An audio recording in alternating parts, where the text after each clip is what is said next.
เจ้าก็เนื้อขอสวัสดีทุกๆท่านเนาะสำหรับคลิปวิดีโอตัวนี้ข้าพเจ้าจะมารีวิวในการมาเฮ็ดตามคำเสนอของสมาชิกอยู่ในแฟนเพจท่านที่เสนอมาว่าอยากให้ข้าพเจ้าสอบหาวิธีการเปลี่ยนตัวเลขมาเป็นภาษาลาว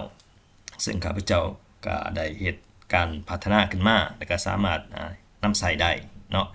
และสำหรับวิธีการนี้ข้าพเจ้าเลยใส่ตัวแอดอินเข้ามาช่วยเนาะหรือว่าเป็นไฟล์ที่ว่าเฮาสามารถไปติดตั้งในคอมของเฮาแล้วก็สามารถใส่ฟังก์ชันได้และก็สามารถนำใส่ไปตลอดจะบ่มีกำหนดเนาะสำหรับ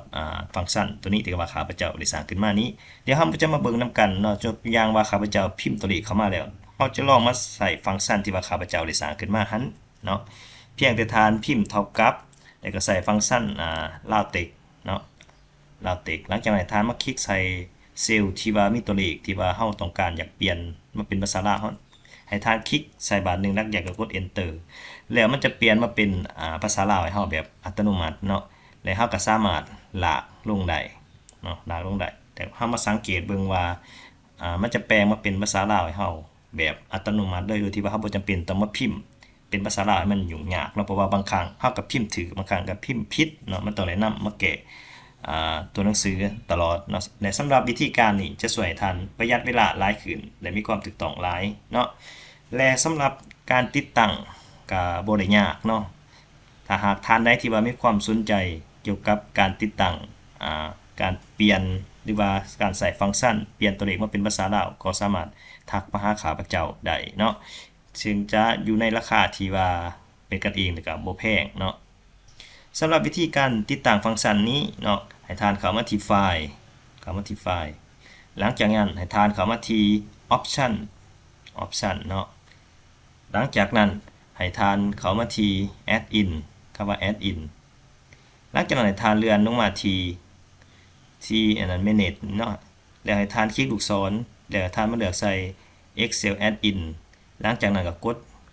go นี่เข้าไปเนาะแล้วมันจะขึ้นให้เฮามาติ๊กเอาเนาะคือข้าพเจ้าจะมีไฟล์ที่ว่าลาวติ๊กฟอร์มูลานี้ให้ท่านติ๊กเครื่องหมายถูกใส่หลังจากนั้นกดโอเค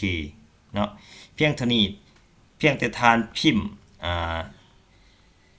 สูตรเข้าไปเนาะหรือว่าฟังก์ชันเข้าไปเพียงแต่พิมพ์แต่ว่าล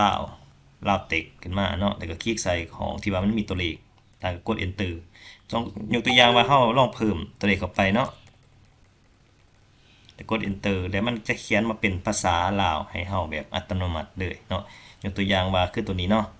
123,546,650กีบทวนอันนี้มันจะบอกมันเป็นจำนวนเงินเลยเนาะที่ว่าเปลี่ยนแบบอัตโนมัติเนาะสำหรับการ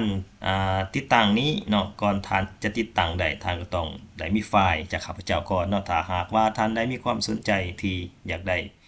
ไฟล์ดังกล่าวเพื่อไปติดตั้งใส่คอมของท่านเพื่อให้ Excel ของท่านสามารถเปลี่ยนตัวเลขมาเป็นภาษาลาวได้เนาะก็สามารถทักมาหาข้าพเจ้าข้าพเจ้าจะส่งไฟล์ให้ในราคาที่ว่าถูกที่สุดเนาะถูกที่สุดและท่านสามารถนำใส่ได้ตลอดเลยเนาะอันนี้แม่นวิธีการติดตั้งเนาะสำหรับ Excel ท่านใดที่ว่ามีความสนใจเจ้ามาฮอดได้ๆก็ขอขอบใจหลายๆที่ท่านให้เกียรติรับฟังตั้งแต่ต้นจนจบเจ้าขอขอบใจ